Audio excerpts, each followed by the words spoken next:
Hello, everyone, and welcome to SkyCast, brought to you by SKYGEN. My name is Holly Carter, and I'm thrilled to be your host for today. Today, we have an exciting conversation lined up with Mr. John Schaak. He's SKYGEN's Chief Innovation and Growth Officer. We're going to be diving into the Dental Hub today, so kind of focusing on that innovation part of John's title. So if you have any questions throughout the process, you're welcome to throw them into the chat box. We can see them here. We'll be able to answer them. Otherwise, if you want to learn more about the Dental Hub outside or in addition to what John is saying, feel free to check out dentalhub.com. You can also scan the QR code that's on your screen, and you'll be able to go directly to Dental Hub. So with that, John, welcome. Thank you so much for coming on today. I'm really excited about this conversation. Thanks. My pleasure. Thanks for having me. Great. So just to kick us off, let's assume nobody has any clue what Dental Hub is. Can we do like a 30,000-foot view? Quick, what is Dental Hub? Sure. So the Dental Hub, I like to describe it as sort of a virtual town square for the dental industry. It's a place online where really all of the stakeholders in our industry can go to find each other and work with each other. So that includes payers, providers, patients, even dental schools and dental students, supplying equipment manufacturers who want to offer different things to practices that they might find useful in their day-to-day work. Pretty much everybody in the industry has a place here where they can find value and by just being there also add value. As it relates to the insurance industry in particular, I would say that it is a place that brings everything together for that payer-provider relationship that needs to happen. So it has built into it, sort of at its core, all of the typical provider web portal type functionality you would normally see. So all of the revenue cycle management type stuff like checking eligibility and benefits, submitting claims, doing predeterminations, all of that work that providers would normally do in a portal, that's all in the hub. And then there's also sort of built around that, and in addition to it, we have a provider directory service. So providers can update their directory information. We have a credentialing service, so they can update their credentialing, do all that in one spot. We're going to be adding contracting here soon, so that'll be kind of the third major service that connects the payer and the provider. And then we also have things like smart messaging. So if you're a payer and you want to be able to reach your providers, we have the ability for you to build messages that can be targeted to particular providers or groups of providers. So lots of really great things that help that relationship between the payer and the provider are built right into the hub. And then I would say maybe just two more quick things about it. It really is taking, and part of its core is that it's taking a new approach, innovative approaches to how we are providing those services to the payers and the providers. And we're doing it in a way that's really going to transform how we're doing some of these things like credentialing or managing directory information. And there also are innovative approaches to even things like the pricing model, where we are doing things like sharing cost across different payers so that we can bring the cost down for everybody and really revolutionize kind of what that looks like. We're talking about things like being able to take a provider all the way through the onboarding and credentialing process and get them all the way through a committee decision for $5, like things that are substantially different than what we're doing today. That's awesome. Sounds like the Dental Hub is kind of a do everything in one place kind of thing, and for an affordable price, being what you just described with the pricing. Now, can you do anything about my energy bills during the hot summer? I think everybody's wondering that right now. Yeah, no, I wish I could, but no, dental related, pretty much everything. But all right, you're on your own. But if you ever change your mind, just let me know. I'll be the first to sign up. So one thing that you were saying that I thought was really interesting, because I know years ago I used to work in actually a medical practice, and I did all the credentialing, and it was the bane of my existence. Mm-hmm. So you were talking a bit about the credentialing piece, and I know that's one of the newer capabilities that was brought onto the platform in the last little bit. So I want to dive into that because, again, it was the bane of my existence. So I have a personal connection to this. Tell me, and everybody listening, because there's lots of people here, I'm sure, tell us all about what does the credentialing do? What are the features and benefits? How is it streamlining that process? Because it used to be pretty hideous. Yeah. So, um, and we've at SKYGEN, we've been in this industry for more than 30 years now. We've been doing credentialing, kind of like everybody else has been doing it, on more of a payer by payer by payer approach. And we just sort of learned over the years that there are different ways of doing this. We can centralize things, and really change again how that relationship works.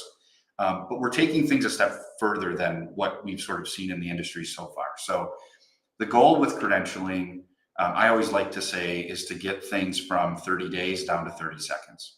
And we know that, a lot of times it takes more than 30 days to get applications approved and all those things, but that's just kind of a good way to, think of it.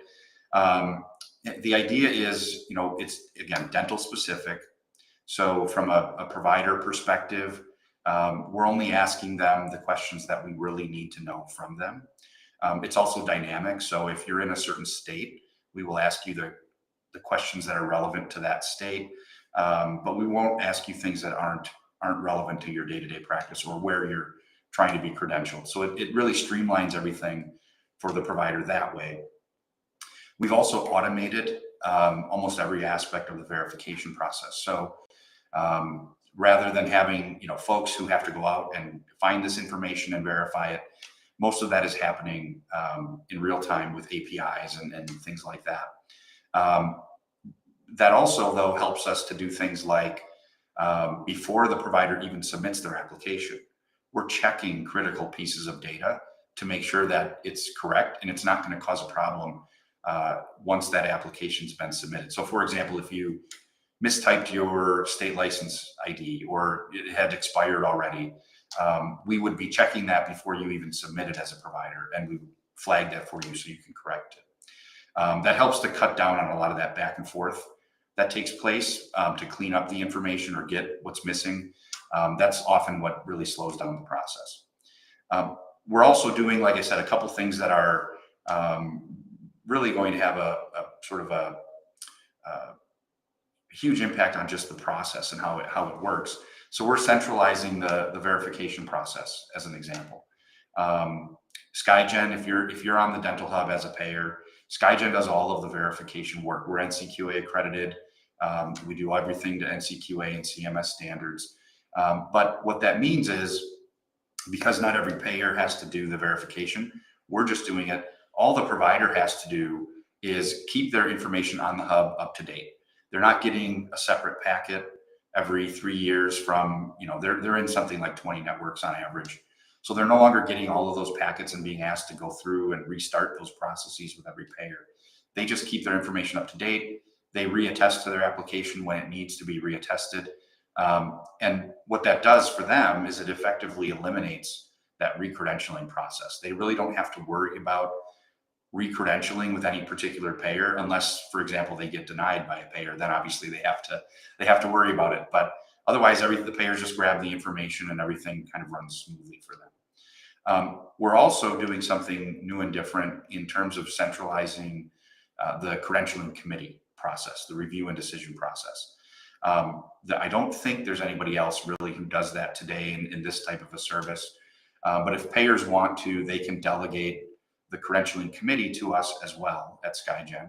And then we can leverage that committee decision across multiple payers. So what that does is, if a provider is asking to be included into a network for a payer where we are already doing the verification and we're doing the committee work, if we've already had a committee decision done on that provider, we can immediately approve their application and put them into the network.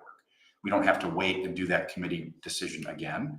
And that's where, again, we get not only instantaneous results, but we can reduce the cost. As more payers subscribe to a file for a provider, we're actually lowering the cost that each payer has to pay to get access to it. So that's really kind of, not only streamlining speed-wise, but streamlining cost-wise. Excellent. It's interesting. You were talking about I found the automated verifications really interesting. Remember back in the day, again, doing paper, I know there's, fancy schmancy ways to do it now, but making a single mistake, accidentally transposing a couple of numbers or something, and the whole application would be held up for, at least 30 days to be reviewed initially, to be kicked back to me for another 30 days to sit in waiting. So that is, from the provider office, that's a massive time savings. So that's really, really exciting. Um, just thinking about the ramifications and the connection this would have. So obviously, if you're putting your credentialing information into the dental hub and getting those applications out, you've got the first steps toward making sure that your provider directories are always correct, which is another huge problem. Especially, like you said, you're working with 20 different payers.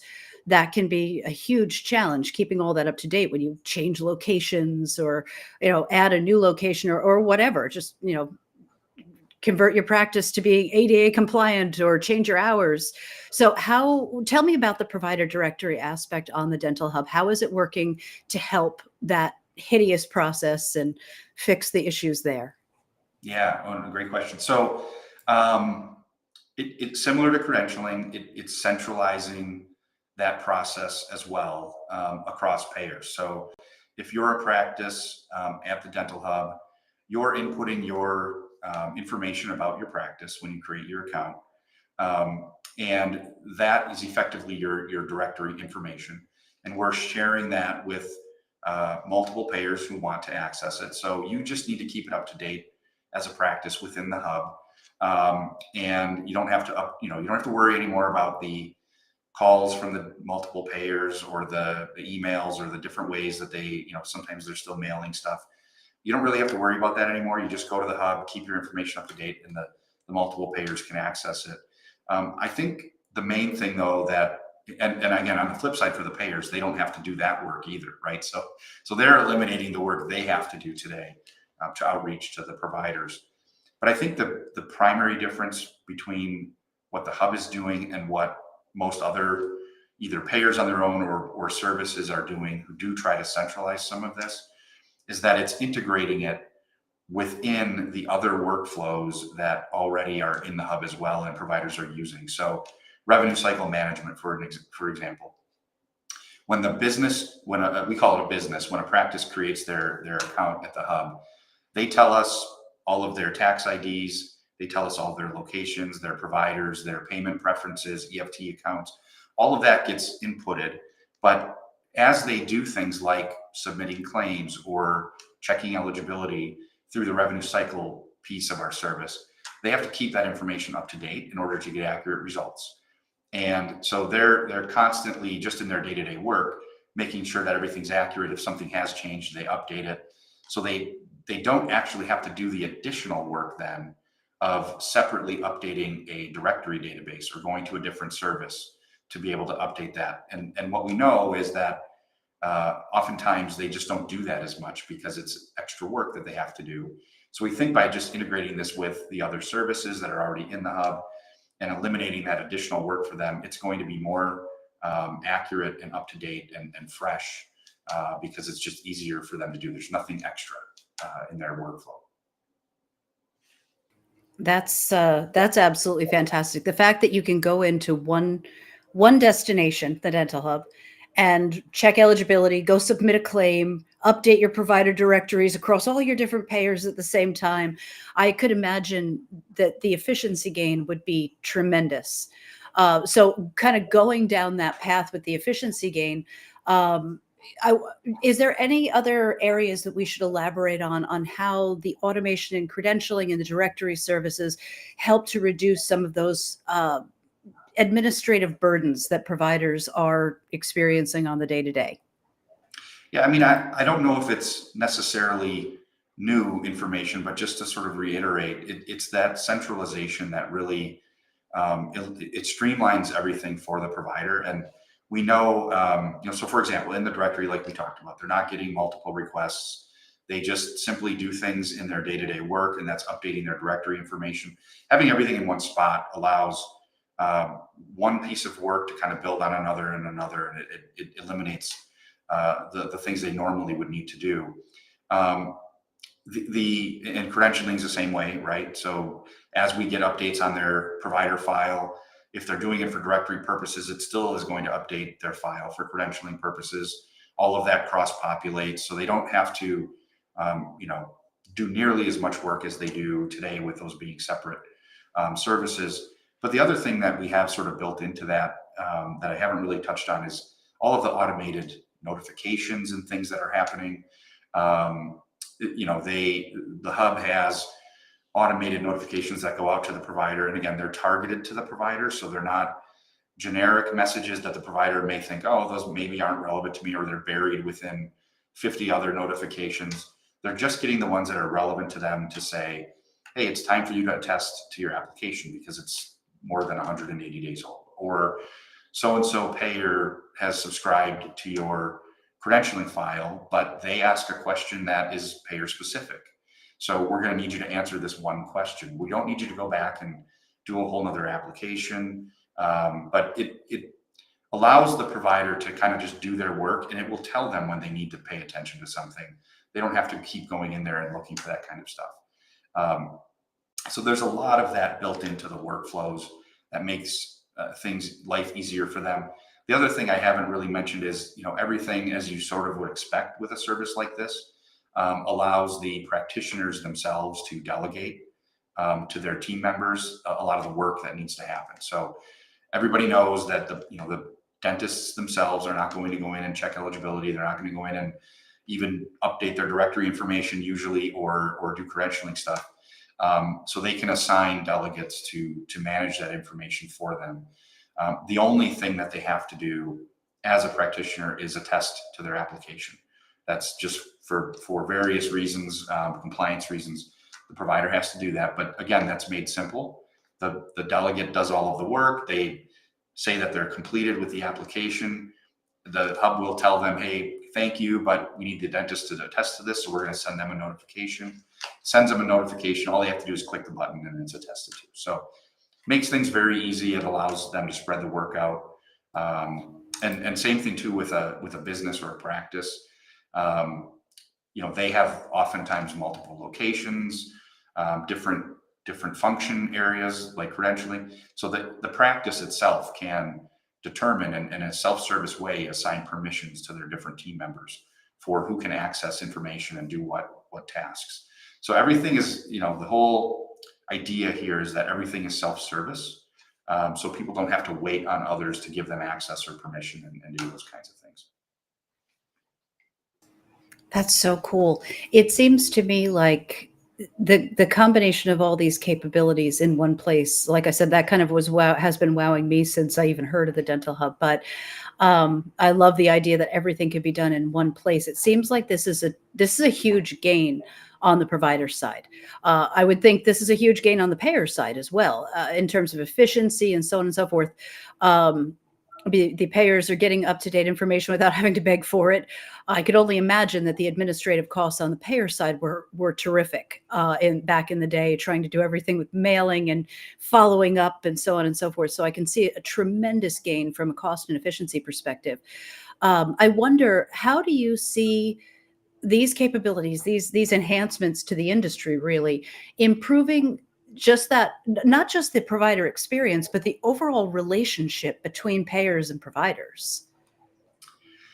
Well, I think in a lot of ways it can actually create the relationship sort of in the first instance. So think about, for example, a lot of commercial payers. They'll have the relationship, so to speak, because they've contracted with the provider, but that contract doesn't necessarily mean they have much of a relationship, or that it's smooth, or that they're really getting what they need, both the payer and the provider. So, and we know that in the commercial world in particular, a lot of providers, again, they're in maybe 20 different networks. They have a lot of turnover in their front office, and it's actually quite an investment for them to learn all the different payers' portals and the differing workflows within each portal, and actually start using those. So they don't oftentimes have a very electronic relationship or much of a relationship with a number of their payer partners. By moving to a universal portal that providers are on for, it could be one or it could be 20 different payers. The idea is that they're reducing the number of portals that they need to work with. There's a single portal that they can learn. Oftentimes staff who go from office to office are already going to be familiar with the hub because they were on it at their last office. So there's less for them to learn. All the workflows are sort of consistent for each of the different payers. If you're submitting a claim on the hub, you know how to submit a claim.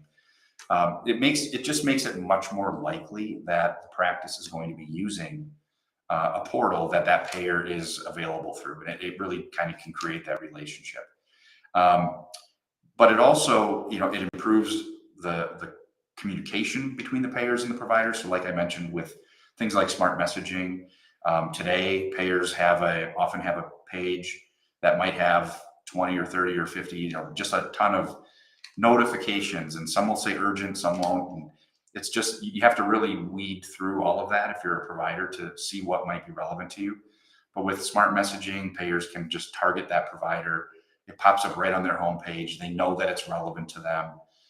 It's a great way to communicate and just keep that connection between the two parties solid. And then maybe the last point I would say is that if you're a payer and you're using the Dental Hub, I think it's communicating to the provider that you care about the experience they're having within your network, that you're participating in a service that makes their life easier through centralization and all those types of things.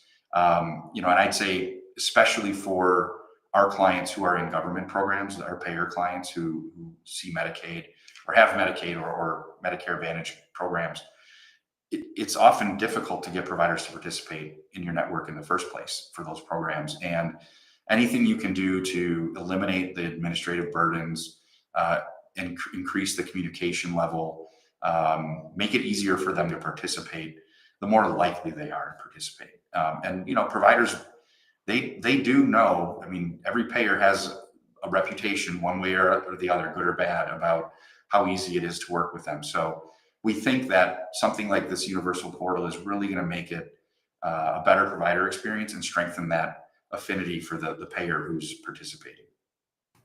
That's fantastic. As I know, the relationship in the past isn't always the best in the world. Payers accuse providers and providers accuse payers. So I love that idea of having this streamlined communication method that allows them to build that relationship outside of the fails that we had before with not having such a technology. So that's incredible. The one stakeholder, however, that I think is really important to bring into the conversation is the patient. So I wonder, what do the patients gain out of all this? What do they get? Obviously, they're going to have some of the updated information. There's definitely gains there, but can you talk for a minute about just clarifying what kind of gains the patients can expect to see? They're not currently on the Dental Hub, but they're going to be benefiting on the outskirts at the very least. So if you could talk to us a little bit about that, I'd love to hear. Sure. So eventually, patients will have a full experience at the Dental Hub, where they will be able to do things like probably accessing directories, right on the hub, or getting virtual visits, second opinions. There will be sort of a patient experience, just like there's a provider experience and a payer experience. But even short of that, today, as we make the payer and provider experience better, and we increase the lines of communication, and we're able to get more information to the practice that's accurate and more real time, that allows the practice to give more information to the patient. So just as an example, with the Dental Hub, we have the ability to deliver real-time predeterminations that actually, especially if you're on our enterprise system, which is our core claim system as a payer, or if you're on another system that's real-time, we can actually run that predetermination through the same edits that a normal claim would be run through and return a real-time response. So they're not getting an estimate. They're getting an actual, this is exactly how it would pay if you submitted this claim. Same thing after they do the work. If they submit the claim through the hub, they're able to get back a patient responsibility report in real time. It's actually run through all of the edits and it's in a ready to pay state within our system. That allows them to give the patient a document that says, here is exactly what you owe. It's not an estimate. It's not going to get adjudicated later, and then somehow you're going to get a different ask. We're going to say, oh, we thought we told you the right amount, but now we need you to pay a little bit more. That frustrates the patients. It frustrates the practices. We know that practices often just eat those balances. They lose something like 9%. The data shows in revenue just from those differences between those small balances and things. So the patient gets a lot of benefit, I think, just from that sort of increased level of information and real-time information that the practices are getting. That's so cool. I think, probably everybody can guess that I knew full well what I was getting into when I asked you that question, because the features there that have that benefit for the patient are some of my favorites in the Dental Hub. I think that real-time piece is fantastic. Not only having worked in a practitioner's office at one time myself, but also having been a patient. I've been to the dentist many times and gotten that surprise bill you were talking about. So that, I think, is the most powerful thing that we could even talk about. But again, that's just my selfish view on things. So I guess my last question then, because we are coming toward the end of our time together, but I just want to get a feel for what's next. Where do we go from here? Obviously, the Dental Hub is kind of reinventing the entire universe of dental. So what are your plans from here to continue with the innovation? Well, maybe I would say, here's where we are today, and then where we're heading. So today we've got a number of those core services that you'd expect to see. Like I said, the revenue cycle management, credentialing, directory information, smart messaging, all of those types of great things are in there. The next service to roll out will be contracting. So from a payer perspective, you will be able to post your contract for your network on the Dental Hub. You'll be able to find the providers and practices who you'd like to either add to your network sort of instantly or invite them to join your network. You can kind of pick and choose how you want to do it. That's going to roll out probably end of this year, or maybe early next year, but probably end of this year. That's going to be the last link in the chain of sort of that real-time onboarding process where a practice could sign your contract, tell you which providers it wants under that contract, have the hub just send them right over to credentialing and see if they've already been credentialed or not, credential them if they need to be, and then put them into your network. So it's kind of, that's the goal, is just a fully streamlined, instantaneous contract to sign providers in your network process. That's going to be really cool, I think, when we get that out there.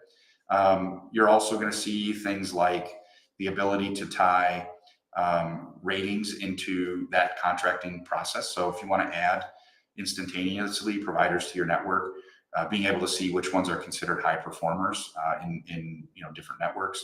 We have a tool already that does that at SKYGEN, and we're going to be looking to connect that into the Dental Hub.